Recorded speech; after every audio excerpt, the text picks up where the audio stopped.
어.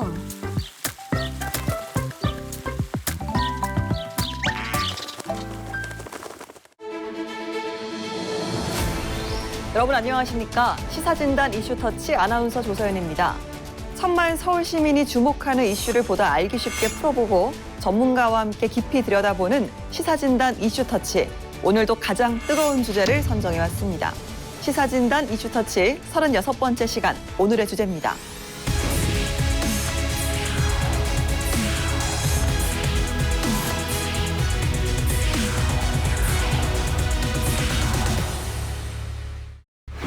본격적인 이사철인 가을철을 앞두고 부동산 시장이 회복세를 보이고 있습니다. 반면 이사철이 무색하게도 부동산 시장은 여전히 위축되는 모양새인데요. 다양한 분석이 나오고 있습니다. 지난해에 크게 위축됐던 부동산 시장, 정부도 꾸준히 새로운 정책을 발표하며 부동산 시장 안정화를 위한 노력을 하고 있지만 정책의 실효성에 대한 평가도 엇갈리는 상태입니다. 오늘은 가을 이사철을 앞둔 서울 부동산 시장의 현황과 전망에 대한 이야기들 나눠보도록 하겠습니다. 서울디지털대학교 부동산학과 한문도 교수, 김준환 교수와 함께합니다. 두 분 어서 오십시오. 안녕하세요. 안녕하세요.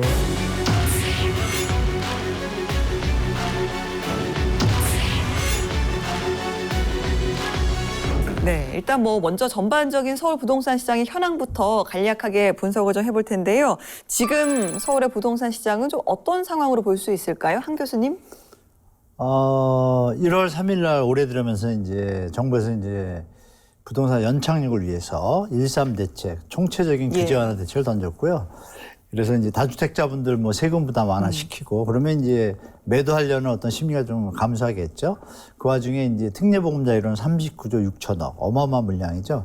게다가 이제 유주택자의 전세대출도 풀어줬습니다. 전세대출 보증금 한도도 올려주고 이런 부분들이 시장에서 이제 가수요 내지 실수요는 기본적인 데다가 가수요 투자 수요까지 가시하게 만드는 환경을 만들어줬어요. 그래서 실제로 시장에서 많이 움직였습니다. 서울의 월 아파트 거래량이 한 2006년부터 작년 2021년도까지 평균을 내보면요. 6,100건 정도 돼요. 근데 지금 이렇게 강력한 대책을 썼을 때 2008년 글로벌 금융위기 때는 그때 한 1,500, 2,000대로 푹 주저앉았다가 바로 5,000, 7,000, 9,000대로 회복을 합니다. 그게 한 10개월, 1년 정도 갔어요. 그리고 다시 이제 꺾기 시작했거든요. 근데 이번에는 좀 그 힘이 약합니다. 약하다는 건 뭐냐면 지금 1월부터 계속 증가한 거래량이 최고점이 아직도 4,000건을 못 돌파했어요. 네. 도리어 이제 6월달하고 7월달 같은 경우에는 6월에 서울 아파트 3,800건 정도 기록을 했어요. 쭉 계속 상승하다가 다음 달인 전달에는 3,500건대로 또 감소를 했어요. 그러니까 이런 현상을 볼 때 추가 매수 힘이 좀 예전보다 약해요. 그 얘기는 뭐냐면 주택가격이 2008년, 9년도에 소득 대비 주택가격의 수준보다 지금이 너무 높다는 얘기겠죠. 추석 이후에는 시장이 조금 소강 국면으로 다시 재조정 국면으로 들어가는 그런 모습의 형태를 띠고 있고 게다가 마지막으로 매물이 많이 늘어나고 있어요. 네. 그건 뭐냐면 앞으로 미래 시장에 대해서 상승보다는 지금 처분해야겠다라는 어떤 심리들이 더 많다는 얘기죠.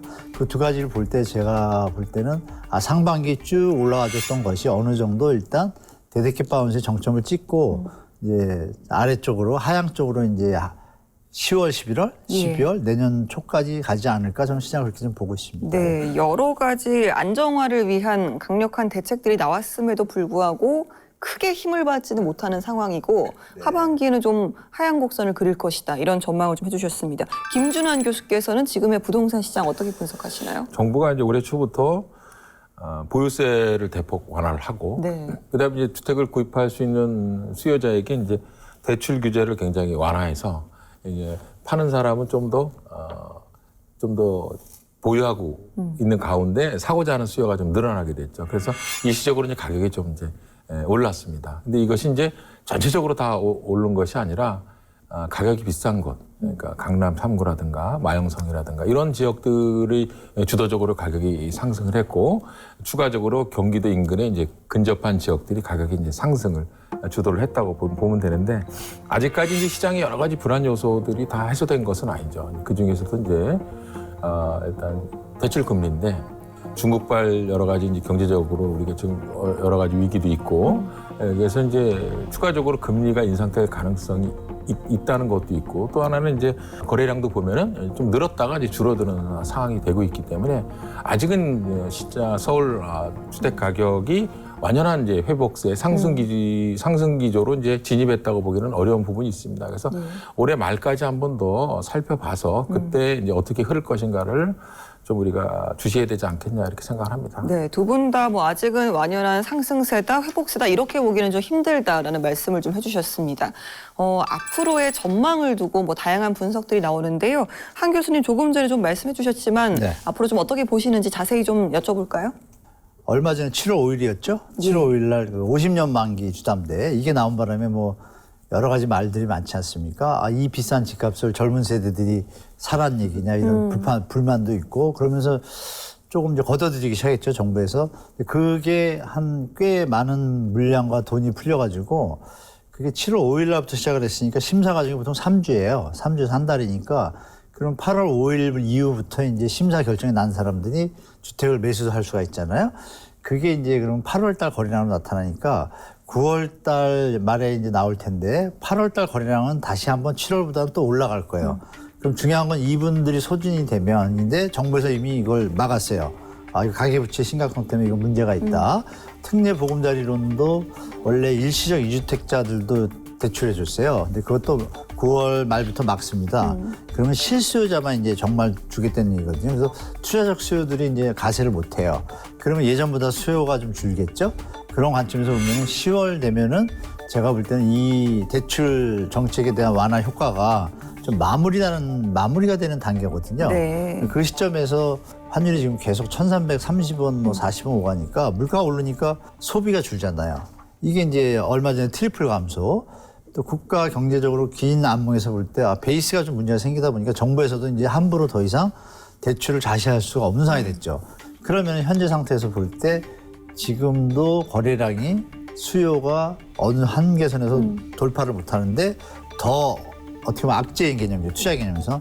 그러면 당연히 수요가 줄 것이고 결정적으로 서울의 아파트 매매 물량이 제가 많다고 말씀드렸잖아요. 지금 7만 4천 건 돌파했거든요. 근데 중요한 건 이 파는 매물 물량이 앞으로 또 더 나와요. 왜냐하면 임대사업자, 단기 임대사업자 그 4년 임대가 끝나면요. 1년 안에 안 팔면 양수세 준 거거든요. 네. 그 물량들이 지금 계속 나오니까 이게 계속 올라갑니다. 수요는 주는 환경이 되고 대출 주니까 매매를 하려는 분들은 많이 나오게 되면 시장이 어떻게 되겠어요? 제가 볼 땐 그래서 하반기 시장은 아까 말씀드린 것처럼 하향 안정화 쪽으로 시장이 좀 방향을 좀 터닝을 할 것이다. 예. 다만 정부는 그걸 떠받치려고 하겠지만 대세는 거스를 수 없는 방향으로 천천히 시작될 거라고 좀 보고 있습니다. 네, 역시나 좀 하향 안정화의 무게를 좀 실어주셨습니다. 김준환 교수께도 한번 첨언을 좀 드려볼까요? 계속 이제 올해 말까지 조정 국면으로 가다가 아마 혹시 한 차례 정도 또 다시 작년 말처럼 이사철이 끝나고 나면 추가 하락장이 또 일시적으로 올 가능성도 있다 이렇게 볼 수 있겠습니다. 그래서 네. 이것이 이제 주택 시장이 어느 정도 회복이 되려면 그래도 우리가 지금 고금리 상황인데 내년 정도 금융시장이 좀 안정이 돼서 대출 금리가 어느 정도 좀 많이 낮아질 때쯤 돼야 어느 정도 이제 우리가 좀 조정 국면을 끝내고 이제 반등의 준비를 할 수 있겠다고 생각을 합니다. 최근 강남 같은 일부 지역에서는 신고가 경신 현상을 보이고 있습니다. 해당 지역들의 신고가 경신 현상 이유는 무엇이고 또 앞으로는 어떨지 이번에는 김준환 교수께 먼저 여쭤보겠습니다. 강남 지역에서 이제 신고가 경신이다 이렇게 얘기를 하고 있는데 강남 지역의 수요는 기본적으로 서울에 거주하고 있는 분들만의 어떤 수요가 아니거든요. 고소득층이라면 강남에 집을 꼭 갖고 싶은 이런 욕심들이 다 있는 지역이기 때문에 이렇게 좀 집값이 좀 일시적으로 좀 떨어지거나 매도 물량이 나올 때 좋은 지역의 어떤 아파트 같은 경우에는 가격에 관계없이 매수세가 이루어지는 것이 일반적인 특징입니다. 그래서 지금 최근에 이제 집값이 단기적으로 하락하면서 이제 그런 매도 물량들이 좀 나와서 이제 그런 매수세가 이루어지면서 가격이 이제 일시적으로 그 전 고가를 이제 돌파했다라는 것은 인정을 하지만 이것이 마치 이제 강남 아파트 가격이 완전히 뭐 정고점을 찍고 다시 또 과거처럼 이렇게 또 반등하고 폭등할 것이다라고 이렇게 예측하는 것들은 굉장히 위험하지 않나 예. 이렇게 생각합니다. 물론 이제 최근에 분양하는 것이 원자재라든가 여러 가지 가격이 올랐기 때문에 주택시장이 이렇게 좋지 않음에도 불구하고 분양 가격이 이제 일시적으로 이제 계속 지금 올라가고 있는 추세이기 때문에 이것이 이제 여러 가지 이제 그 주택 가격이 좀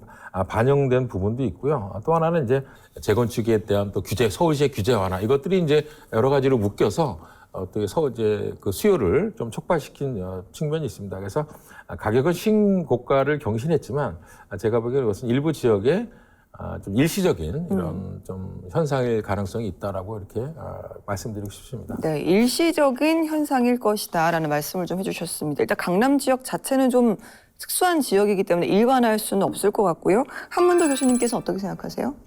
신고가의 신뢰성에 대해서 의문을 좀 가질 필요가 있고 특히 강남 상구 중에 신고가 1월, 2월에 거래했던 물량들 중에 60%, 70% 이상이 등기를 7월 달까지 안 쳤어요. 신저가는 이 신고가보다 더 많아요. 많음에도 불구하고 그건 또 기사화가 안 됩니다. 신저가는 허위 신고가 없어요. 그럼 실제 시장을 판단할 때 어떤 게 신뢰성이 더 높은지는 시청자분들이 더 좀 느끼실 거예요. 신고가에 대해서는 지금 의미를 둘 가치가 없다. 왜?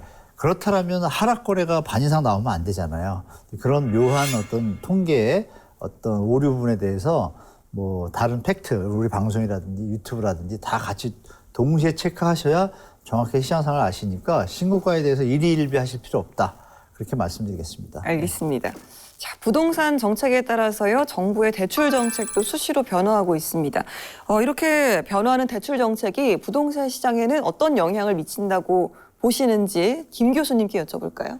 시장은 이제 이사철을 지나고 나서부터는 올해 초와 같이 이런 대출 규제 효과는 좀 많이 대출 규제 효과가 없어지기 때문에 시장 자체도 매수세라든가 주택 가격에 대한 어떤 상승에 대한 부담이 되는 요인이 될 수 있어서 제가 보기에는 이런 주택 규제가 완화되면서 예. 결국 마찬가지로 하반기에는 부동산 시장이 좀 안정되면서 가격이 좀 조정 또는 하락 국면으로 접어들 가능성이 상당히 있다 이렇게 볼 수 있겠습니다. 여기에 대해 상 교수님은 동의하시나요? 대출로 더 이상 집값을 올리는 거는 좀 문제가 있다고 정부도 판단한 것 같아요. 그래서 제가 볼 땐 교수님 말씀대로 당분간은 그 기조를 전환한 것 같습니다. 그래서 대출을 상환 능력이 가능한 선에서 가는 쪽으로, 그러면 말씀 주신 대로 수요는 이제 예전보다는 조금 좀 감소할 거라고 보시는 게 맞을 것 같습니다. 예. 네, 지금부터는 전세 시장 이야기도 좀 해볼 텐데요. 지난해부터 역전세 이야기도 있었고요. 또 전세 사기 이런 사건들이 또 연이어 밝혀지면서 크게 좀 위축되는 그런 경향을 보였습니다. 그런데 최근 가을 이사철을 앞두고 또 수도권의 전세값이 반등하는 모습이 보이기도 했습니다. 하반기 전세값의 회복세는 좀 계속될 수 있을지 한문도 교수님? 지역마다 틀린데요. 서초구 반포동 일대는 입주 물량이 많아요. 그러니까 주택가격이 계속 반값 전세값이 내려온 상태에서 유지가 되고 있어요. 그러니까 지금 시장에서 말하는 전세값 상승한 거래가 좀 멀죠. 반면에 이제 입주 물량이 적은 지역 있지 않습니까? 이런 데들은 이제 내려왔잖아요. 내려온 상태에서 수요가 좀 몰리니까 지금 주택 가격의 어떤 상승에 대해서 기대를 하는 분보다 잠시 전세로 살아야겠다. 가격이 내려오면 사겠다. 이분들이 많다 보니까 전세 수요가 조금 드니까 일부 지역들, 그러니까 입주 물량이 적거나 이런 지역들은 말씀대로 약간의 편차가 있지만 상승의 어떤 느낌이 있어요. 그 상승도 예전에 비하면 낮은 가격이라는 얘기죠. 그래서 저는 역전세난이 나타나고 있지만 기사화는 되고 있지 않고 또 정부에서 말하는 반환보증 대출로 인해서 일시적으로 어느 정도는 좀 순화가 된 부분은 있지만 여전히 잠재해 있다. 결정적으로 임차권 등기라고 있지 않습니까? 그러면 전세 가격이 상승하고 전세에 문제가 없으면 보증금을 못 둬줄 일이 없잖아요. 임차권 등기가 작년에 서울에 한 400건 정도였는데요. 지금 2,000건입니다. 거의 8배 가까이 늘어났어요. 임차권 등기가 왜 갑자기 이렇게 늘어났죠? 저번 달에는 1,800건이었어요. 이게 뭐냐면은 시장에 분명히 지역적 차별화 입지적으로 다 달라요. 다른데 평균적으로 전체적인 상승이 아닌데 언론에서 너무 상승인 부분만 부각을 시키는 거죠. 그래서 시청자분들이 발품 조금 파시면요, 이 역전세 나는 현재 전국적으로 계속 벌어지고 있는데 정부에서 지원 대책이 나와서 그걸 좀 순화시킨 상태다. 그래서 조금 언론에 100% 믿지 마시고 90%만 믿으시고 10%는 현장에서 확인하시면 전세 가격 좀 저렴하게 얻는 데 도움이 되실 겁니다. 알겠습니다. 이 부분은 좀 지역적으로 좀 차별을 두고 봐야 된다라는 말씀 해주셨습니다. 정부가 내년 3월부터 신생아 특별공급 등 부동산 관련 출산 장려 정책을 도입한다라고 밝혔는데요. 이런 정책은 또 부동산 시장에 어떤 영향을 미칠지 김준환 교수님? 출산을 할 예정이거나 출산을 한 가정에서 스스로 이렇게 대출을 받아서 구입할 수 있는 세대가 얼마나 되느냐에 굉장히 의문점을 두고 있어요. 네. 부모가 도와주지 않는 한 사실 이렇게 기회를 줘도 이렇게 무리한 것이 아니라 이렇게 대출을 받아서 집을 분양받을 수 있는 이런 세대 수는 제가 보기엔 그리 많지 않을 거다. 기회를 준다는 측면에서 굉장히 좋다고 봐요. 근데 현실적으로 봤을 때는 무리하게 빚을 내서 집을 샀을 때 나중에 이제 발생될 수 있는 어떤 리스크가 또 있고요. 또 이것이 현실적으로 부모의 도움 없이 이런 기회를 잡을 수 있는 이런 청년 세대 수가 많지 않다, 거의 없다는 점에서 있어서는 현실적으로는 좀 맞지 않다고 보고 있어요. 하지만 의도 자체는 좋다고 보는데 오히려 저는 이런 분양보다는 이런 출산 가정들에게 청년 가정 세대에게 이런 질 좋고 위치가 좋은 공공임대주택에 우선적으로 들어갈 수 있는 기회를 주는 것이 보다 현실적이지. 네. 집을 이게 먼저 분양받을 수 있게 해주고 이자는 내가 많이 싸게 해줄게 집을 사라 이런 것보다는 오히려 이분들이 빚이 너무 이제 과중하게 되면 나중에 이제 자녀 양육이라든가 추가 출산의 문제도 생길 수 있기 때문에 의도는 좋지만 현실적으로는 오히려 분양보다는 네. 이런 양질의 직장에서 가까운 이런 좋은 공공임대주택에 먼저 우선 입주할 수 있는 네. 이런 입주권을 주는 것이 더 현실적이지 않겠나 좀 아쉬움이 있습니다. 보다 좀 형편에 맞는 그런 좀 디테일한 정책이 또 필요하다 이런 예, 말씀을 예, 좀 예. 들어봤습니다. 요즘 서울의 노후단지 주변에서는요. 재개발, 재건축 관련 현수막들 심심치 않게 볼 수 있습니다. 서울 노후단지들의 재개발, 재건축 전망도 좀 궁금한데요. 한 교수님? 대선 때 또 각 후보들이 또 많이 네. 완화 대책을 던졌잖아요. 그래서 좋았고 또 특히 서울시 같은 경우에는 아시는 바와 같이 신속통합기에 그게 좀 바람이 좀 불었는데요. 또 모아타운도 있죠. 근데 이제 시청자분들한테 조금 객관적인 말씀을 드리면 사실 그림은 너무 좋습니다. 좋은데 재개발, 재건축은 아시는 바와 같이 여러분 서울시나 국가에서 어떤 정책을 쓰더라도 조합원들의 어떤 의지가 서로 합치를 못하면 수익성이 없는 상태로 계속 유지가 됩니다. 몇십 년 동안. 그래서 제일 중요한 게 이제 조합원들의 상태인데요. 신속통합계획은 건축시무, 교통시무 이런 것들 좀 줄인다는 의미밖에 없습니다. 3년 걸릴 걸 한 1년 반으로 줄인다는 것인데 재개발, 재건축 보통 8년에서 10년 사이 걸리거든요. 1, 2년을 줄이는 거는 분명히 도움이 되는데 나머지 7, 8년에 대한 어떤 그 사업 기간에 있어서 핵심은 조합원들이 수익성이 있어서 얼마나 동의를 잘하고 사업이 진행되느냐가 문제인데 그 부분에 있어서 결론적으로 말씀드리면 경제 상황이 안 좋아지면 부동산 시장이 약간 하향안정화가 되면 재개발, 재건축 시장은 그것보다 일반적인 하락이나 이런 하향폭보다 더 심도가 깊습니다. 그래서 약간 약세를 면하지 못하거든요. 그래서 너무 장밋빛 그림을 가실 게 아니라 제대로 사업이 진행되고 있는 곳이라면 좀 다가서겠지만 전체적으로 예전에처럼 무조건 지금 재개발, 재건축 현장에 투자성이 있다고 들어가시는 건 좀 위험하다라고 말씀드리겠습니다. 예, 잠깐 말씀하셨지만 서울시에서 특히 신속통합기획, 모아토운 같은 서울표 재개발, 재건축 개발 정책을 추진 중인데요. 이 같은 서울표 정책에 대한 평가도 좀 들어보겠습니다. 김준환 교수님. 작년 1월에 이제 오세훈 시장이 이제 만들어서 시작했는데 네.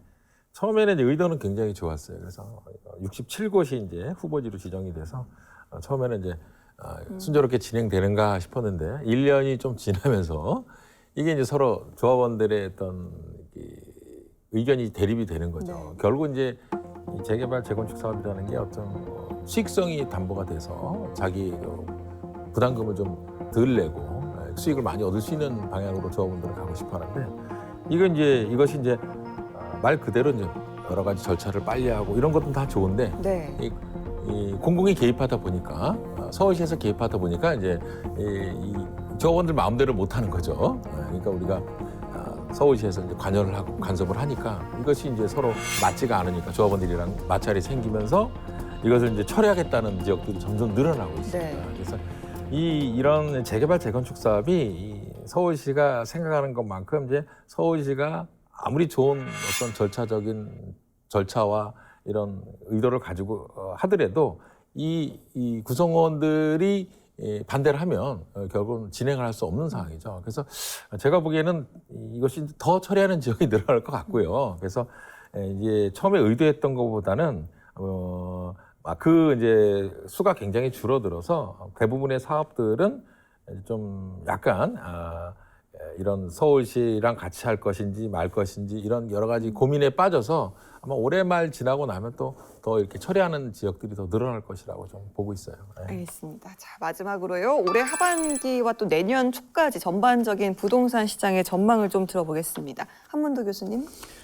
네, 요즘 뭐 중국발 사태부터 해서 최근에 뭐 미국은 또 엊그제부터 또 자동차 노조 또 파업을 들어갔어요. 네. 뭐 여러 가지 좀 안 좋은 소식들이 있고 유가도 오르고 이게 뭐냐면 경제가 변동성이 심하다는 얘기지 않습니까? 그 얘기는 뭐냐면 부동산도 영향을 받게 되어 있습니다.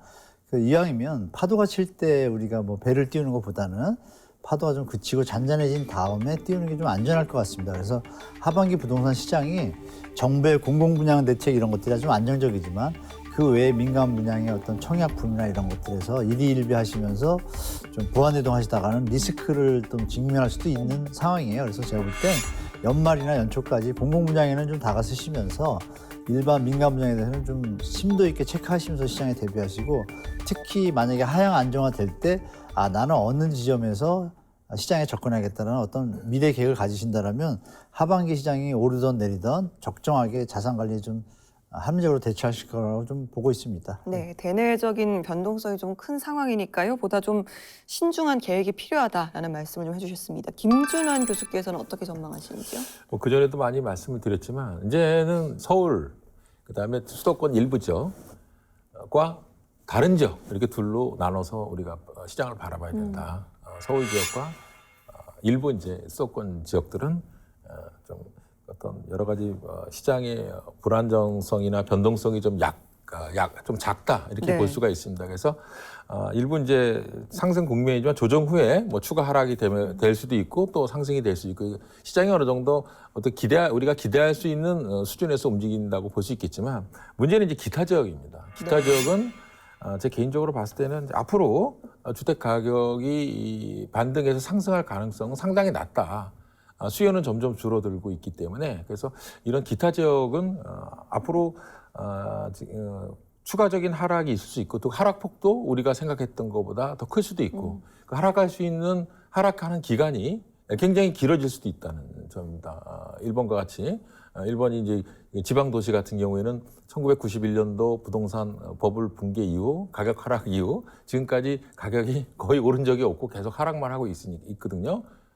그래서 우리나라도 이제 이런 기타 지역에 대해서는 우리가 다시 이제 주택 가격이 과거처럼 상승 국면으로 접어들 수 있다는 이런 기대감은 좀 우리 국민도 그렇고 정부의 정책 위반하시는 분도 그렇고 좀 그런 거는 좀 기대치를 좀 버리고 거기에 맞게 우리가 주택을 구입하거나 정책을 추진하는 것이 바람직하지 않나 이렇게 생각을 합니다. 네, 알겠습니다. 자, 지금까지 가을 이사철을 앞둔 서울의 부동산 시장 현황과 전망에 대한 이야기들 나눠봤습니다. 서울디지털대학교 부동산학과 한문도 교수, 김준환 교수와 함께했습니다. 두 분 고맙습니다. 네, 고맙습니다. 네, 국내외 다양한 요인의 영향으로 계속해서 변화하고 있는 부동산 시장, 그만큼 전문가들의 예측도 엇갈리고 있는데요.